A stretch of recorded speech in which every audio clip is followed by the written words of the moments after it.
Today, I'm going to explain a science fiction thriller film called The Titan. Spoilers ahead.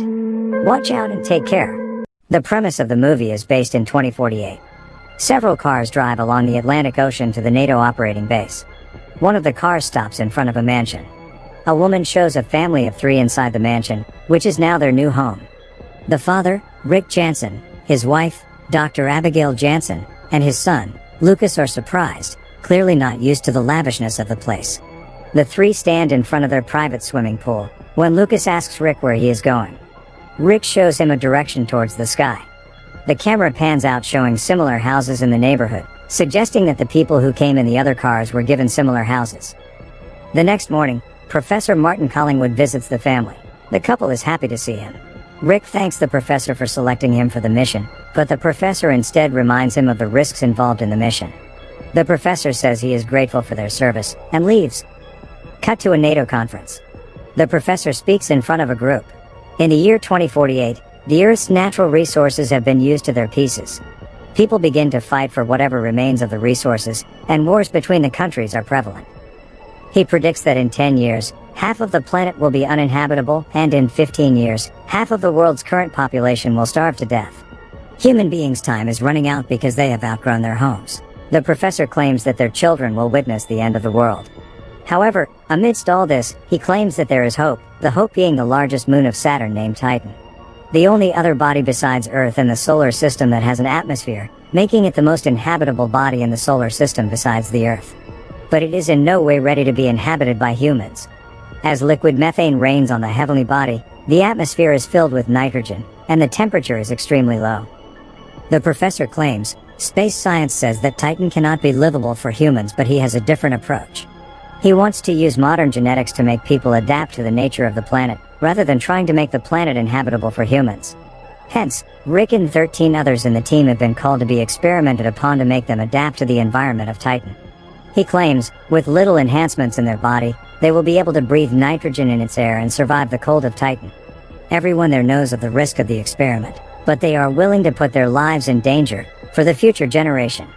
Their main aim is to be able to establish Titan as humans' new home planet. The group has been chosen from 5,000 people in 16 different countries for this specific task, because of their ability to survive. One person at the convention argues that the process is a forced evolution and none of them will survive in the end, but the others claim they know of the risks. After the convention, the group is given their respective key cards and taken to a lab.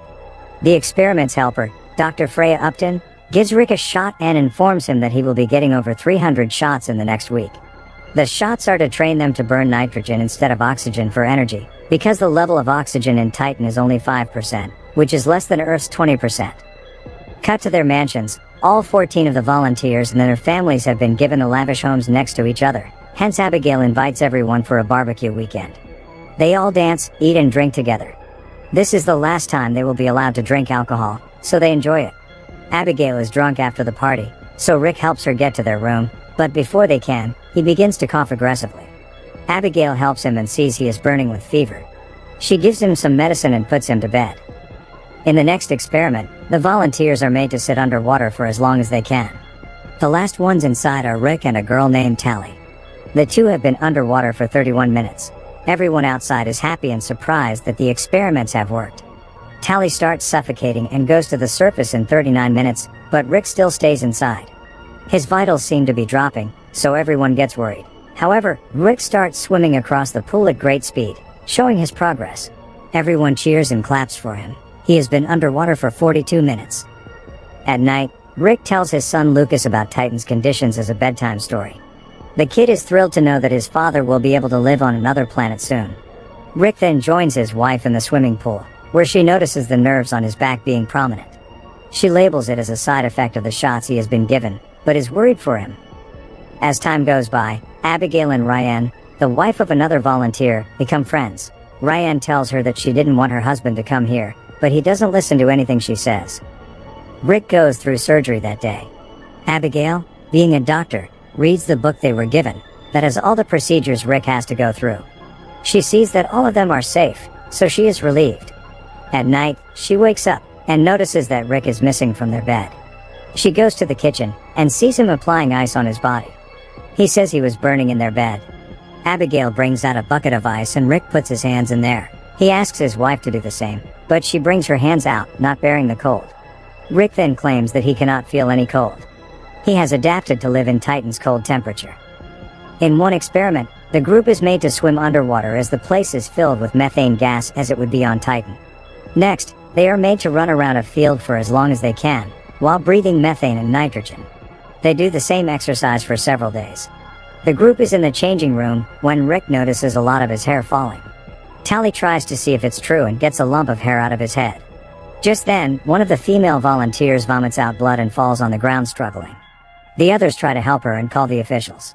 Dr. Freya tries to help her, but she dies on the ground before she can do anything. The group is shocked as the harsh reality of the experiment is starting to show. That night, everyone gathers at Rick's home again and discusses the matter. Abigail notices all the volunteers' nerves being prominent for some seconds, and then disappearing, although no one else seems to notice. Ryan and her husband are outside in the pool. Her husband has been panicking because of the death. As the others talk, he hits Ryan on her face and loses control. The others go to help the girl and restrain the man. His brain has not been handling the experiments well. The following day, Dr. Freya comes over to Rick's to test his vitals. She claims that the girl who died has kidney stones which altered the experiments, causing her to die. At night, Rick cannot stop vomiting blood.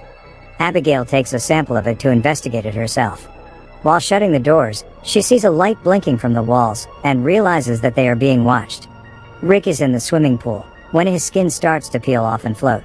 Later when they sleep, Abigail sees Rick's back has peeled too. Abigail takes the sample to the lab the next morning and sees that it has several compounds that the book didn't talk about. The lab performs eye surgery on Rick that day. It is to allow him to see through the darkness. He goes home after the surgery, but has to be rushed back to the hospital when his eyes start to bleed uncontrollably. Abigail meets the professor and accuses him of not telling them everything about the procedure. She confronts him about the cameras that he claims are for security reasons. He dismisses her and sends her home. As soon as she is home, she sees large army vans arriving at Ryan's home. She rushes to see what is happening, but a soldier stops her. Just then, someone throws Ryan out of the window. Her dead body is lying on the front porch. Ryan's husband has gone completely wild because of the experiments. One night, Abigail takes Rick's key card and sneaks into the facility.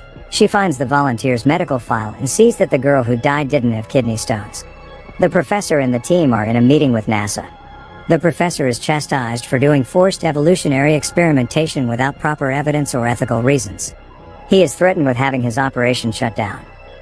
When the professor comes to visit Rick at his home, he tells Abigail that he does not actually know the effects of the experiments yet, but they cannot go back now.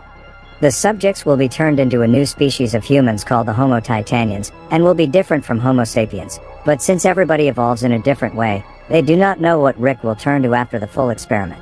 Later, Rick opens the bandage from his eyes and is surprised to see everything around, even in the dark. His eyes have evolved. The following day, they perform a vital surgery on the subjects, but all of them die except for Rick and Tally. Now, the future of humanity lies on the two. Abigail is brought to the facility after the surgery, and is surprised to see her husband turn into a different creature altogether. But it is evident that he still remembers them. They have turned completely into Homo Titanians. They can listen to the humans talking, but cannot talk back because they communicate in a low frequency that is undetectable by normal human ears. Rick comes home that night and accidentally hits Abigail. He is later swimming when a loud thud is heard outside. Tally has come to visit him. With her, several guards also approach the house. It turns out that she has killed her husband. The soldiers sedate Tally and try to take Rick too, but he easily kills them all with his newfound power. He only stops when Abigail asks him to. The officials then take him to the facility and keep him in a glass cell. Rick is now ready to be sent to Titan, but his emotional attachment with Abigail and Lucas stops him from proceeding. So the professor asks Abigail to inject him with a compound to erase his memories. Abigail obliges and gives him the shot. Rick shakes his head, suggesting that he doesn't want to forget her. Abigail comes out of the cell, takes Lucas and Dr. Freya, and runs away. As it turns out, she gave him a different compound to help him escape. Rick pretends to be unconscious and kills a soldier. The others are alerted, but his evolved abilities help him escape easily. Rick meets his wife and son in one of the labs, but is quickly surrounded by soldiers. The professor explains to Abigail that Rick's evolution is irreversible, and he cannot go back to being human now. His only way to survive is to go to Titan. Seeing that she has completely lost her old husband, Abigail finally agrees to let him go away, for the sake of humanity and its survival. In the next scene, we see them in an airplane. Rick lies in a body bag and is being taken to be sent to Titan. Cut to a few months later, the professor has been arrested for using unethical methods. Abigail and Freya have taken over the Titan II facility. Lucas calls his mother outside to make her look at the clear night sky. Somewhere far away in the galaxy, we see Rick standing on the mountains of Titan. He has fully adapted to its environment. He spreads his webbed arms and flies in its sky. Subscribe for more videos like this, turn on notifications, and leave a like to help the channel out. Thank you for watching.